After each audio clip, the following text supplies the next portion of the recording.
The Sony WH-1000 XM5 versus the Beats Studio Pro. Who's gonna win? Two flagships going up against one another. And you guys said dangerous home recreational methods entertainment. So let's not stay at home. Let's go outside.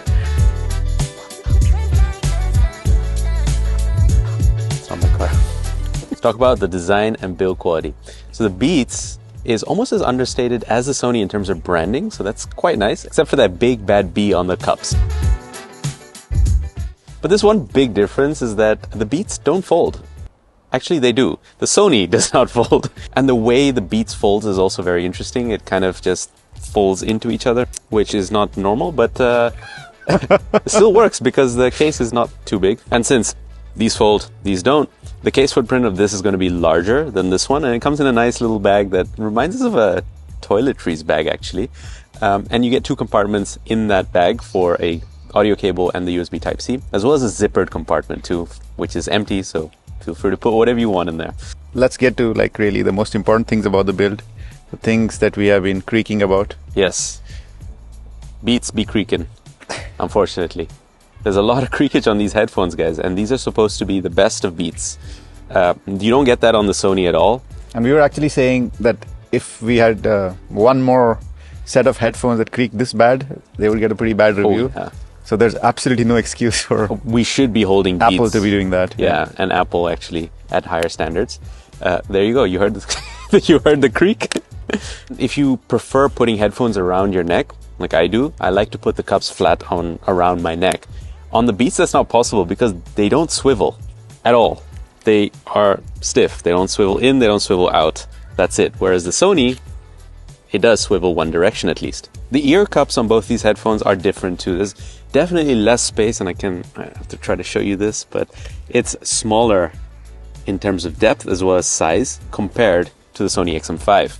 Yeah, and the other thing we wanted to talk about was actually how you control these headphones. So this is me, the person behind the camera, telling you there's a button system on the Beats, which feels cheaper than anything I've used in the past 6 months, 8 months. This Beats logo is a button, this part is a button, this part is a button. So this is volume up, volume down. And you have a very tiny recessed button on the other ear cup, which does some funny things and has way too many features for the button to be so difficult to hit. Whereas the Sony uses a combination of the touch and buttons. So you have very clear buttons on both the ear cups. Here you have for power and noise cancelling, as you can see, and you have a touch sensor that controls volume and playback and track control. Generally, we are not fan of touch sensors over buttons, but in the case of Beats, I'll take Sony's touching and buttoning any day because. And the thing is, the button here, right? You don't even know that's a button. First of all, there's no indication or sensory, no tactile feedback. Yeah, there's no tactile feedback or anything to know what they are. So I've hung up on a lot of people while using these headphones because the middle button is your play, pause, and answer and hang up. And just above it and below it is where your volume is going to be. And that is not easy to do. Whereas on the Sony, like we said, the touch responsiveness is very good. And it's for volume, and you can double tap to answer, hang up, etc. So there was no confusion there.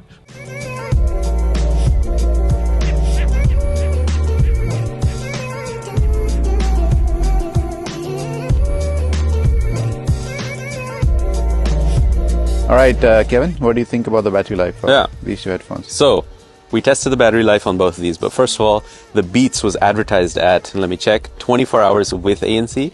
When we tested it, we got 30 hours with ANC. So they definitely under-promised, over-delivered. The Sony is advertised at 30 hours, but we got 32. So bottom line is they're both very similar, guys. 30 hours, gonna get you through a normal week, no issues. And you get good old Type-C charging on both of these, even though Beats is from Apple and even though it was pre-USB Type-C for Apple era, it's not Lightning, so that's good. Then you've also got a battery-friendly colorblind indicator. How about that? A colorblind friendly battery indicator on the Beats as opposed to just a colored LED on the Sony. Now, the Beats looks as follows, and you get a 3.5mm headphone jack on both of these. But the Beats, you can use wired for audio also over USB Type-C. That's right. Which you can't do on the Sony. And it promises you lossless audio, but we'll talk more about audio in just a bit. That's a bit weird. I'm just like shaking my head and you're talking. And what about the comfort, Kevin? Yeah, I think we agree on that one, right? we do. The Beats are definitely not comfortable. We've always said good things about the Sony and we stick to it because they're just super lightweight. The cups, like we said, are bigger. They're not incredibly deep, but deep enough. That's what, okay. The Beats, just the clamping force is just too tight. The cups are not roomy enough. And they do press against my ear quite a bit, the Beats, because of the cup size. On the headband side, I think they're kind of similar, but just the Beats just feels like a cheap device. Even to adjust the size of the headband, it feels horrible. Yeah. And you might think this is similar to what the XM4s had, but no, it's like I don't know, 2 grades below that in terms of the plastic quality that's used. And you cut yourself on this. Yeah. Okay, it's not that bad, but it's pretty sharp compared to the very rounded, soft, supple contours of the XM5. Okay. Let's move on. All right. It's pretty cold. Which one did you feel was warmer? The Beats or the Sony? I don't know, man. What did you think? Yeah, we don't have summer to actually compare with. There's a lot of background noise here.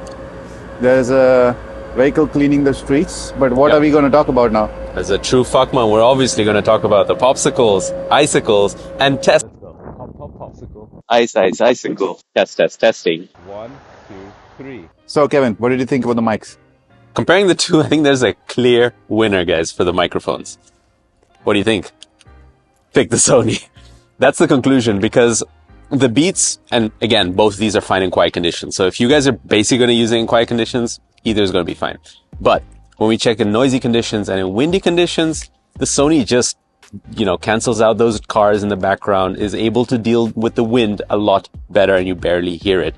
On the Beats, though, it just was terrible in the wind. First of all, terrible. Don't bother. In background noise, did okay-ish. You heard a lot of the background noise. The volume of the speaker was lower as well. So not fantastic, but doable in noisy conditions. Forget about it in the wind. But if you had to pick between the two for the best in call quality, this is it. So, Kevin, fuckman controls.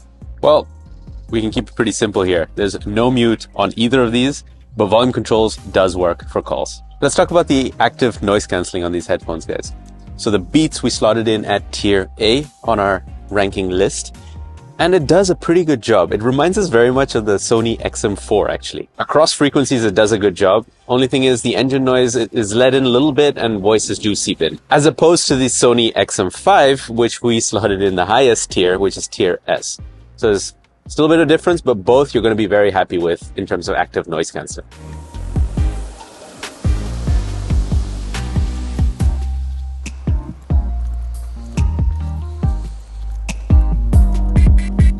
And the battery is low on the camera.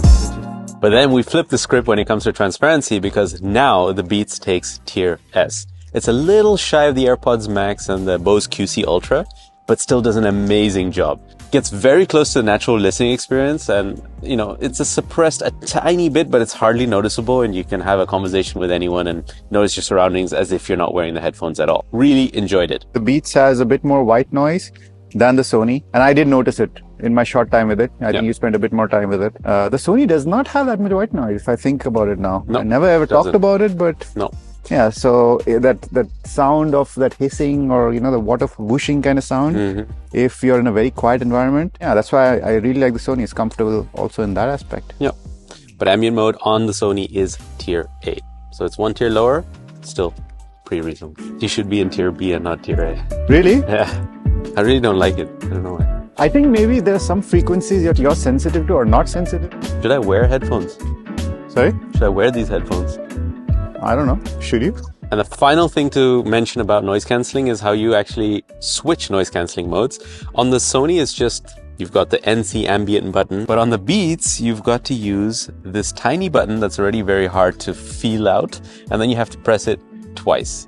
Not once, twice.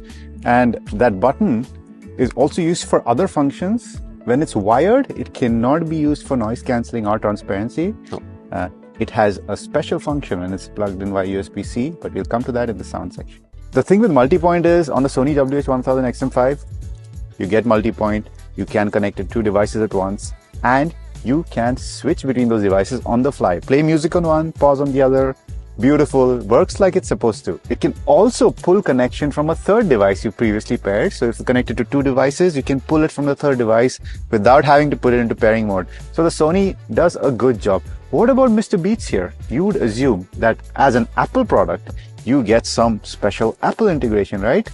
Wrong. You're screwed if you have an Apple product because Headphones are supposedly Apple, but there's no H1 or H2 chip inside. Like, what the hell? if you have an Apple product, an iPhone or a Mac, you can only connect to that. But if you have an Android product, I know what's going on and who's doing this at Apple. I think they're probably trolling Tim Cook. You can connect to two Android devices at the same time. It's called Audio Switch. And it was weird because when we actually looked up multipoint for these headphones online, we could not find anything about multipoint, and people were basically just saying that it has no multipoint. I thought so as well, but I was actually using this day-to-day use. I had a Windows PC connected where I was listening to something on YouTube, and I had paired my Android phone in the past, and it just switched to a call automatically, and I was like, I have to call Kevin. We have multipoint. So it's a weird multipoint situation. You can't do it with Apple devices, but you can apparently do it with Windows and Android devices. Go figure. What have you decided? Undecided. You guys know what this is? Paper notes of pepper nuts. Worst name ever. Worst translation ever. And continuing in the anti-Apple kind of situation, the Beats supports Google Fast Pair. Yeah. What's going on? Again, for $299, you don't get a wear sensor on the Beats Studio Pro.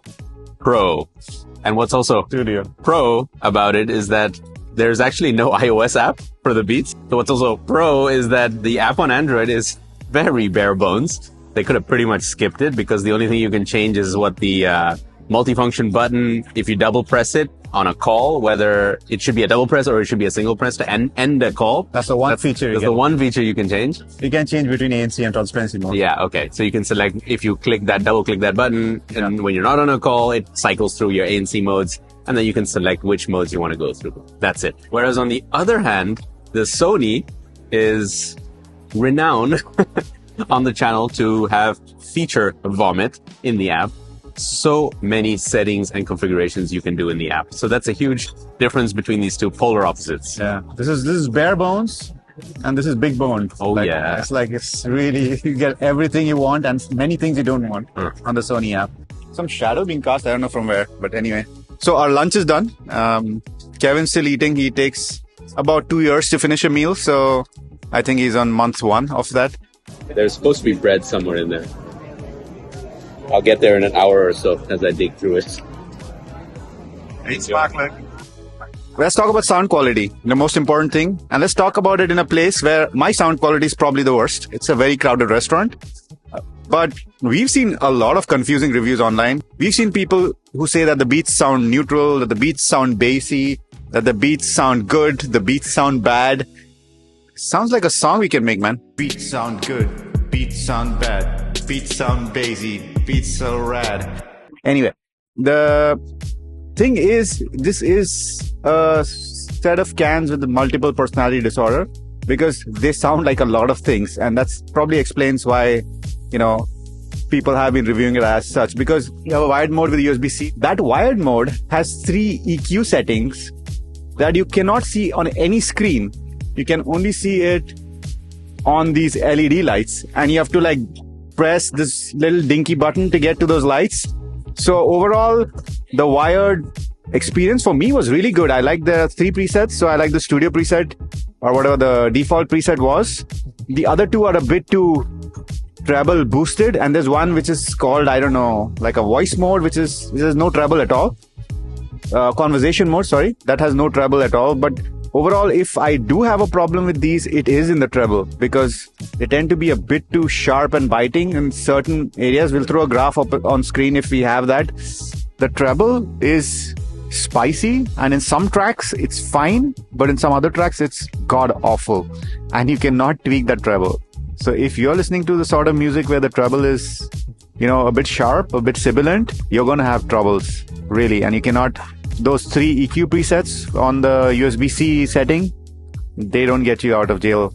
And wireless, you have only one setting. So good luck with your travel. But overall, if I had to choose between these two for sound, it would be the Beats.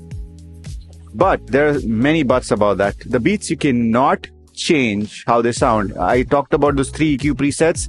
They're only there when you use them wired with USB-C. And if you don't like those presets for whatever reason, you are screwed, because that's all you're going to get.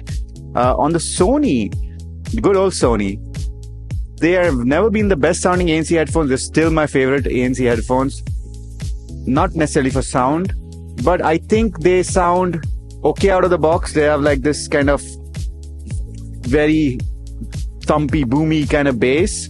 But Sony does give you a headphones app with 5 bands and a clear bass slider, and you can tweak it to quite some extent. So the Sony is definitely more tweakable, more customizable, and you can get it to a pretty good state, I must say. Even if you just turn the clear bass slider down, a couple of notches, you can get rid of some of that boominess. Unfortunately, the Sony cannot do audio over USB-C, but it can do audio over 3.5 millimeters, which is also lossless, isn't it? So overall, out of the box, I would choose the Beats, but the Sony is alright for this form factor, and the Beats is also not without its problems. So, alright guys, before we go to the conclusion, we want to remind you guys that none of these brands sent us these products. We bought this with our own money, and even when companies send us products or we buy them, we don't take money from companies whose products we review. It keeps our reviews super independent for you guys and honest as well. And you guys are actually the real sponsors, because many of you support us through Patreon and through YouTube memberships, and thanks a lot for that. And we cannot believe how generous you guys are. And a special shout out to our 2 Fuck Month tier members, Paula and Hunter. So thank you guys for your support, financial and otherwise, even just watching this video and making it to here. So yeah, okay, that's getting emotional. There we go. But what do you think then? What's the conclusion for between these 2 headphones? I think we're going to keep it very short. Let's keep it short. Let's not waste their time and our time. I think, yeah, let's go for it. Yeah, go for it. Yeah. Buy the Sony WH-1000 XM5. No. Do we? Hey, this is the place where we shot the famous TikTok, remember? Oh, was it here? Yeah. AirPods Max. Oh, yeah. And people even commented, like, I know this, I used to go to school here. As a true fuckman, we're obviously going to talk about the popsicles, icicles, and testing of the microphones outdoors as we do. Yeah.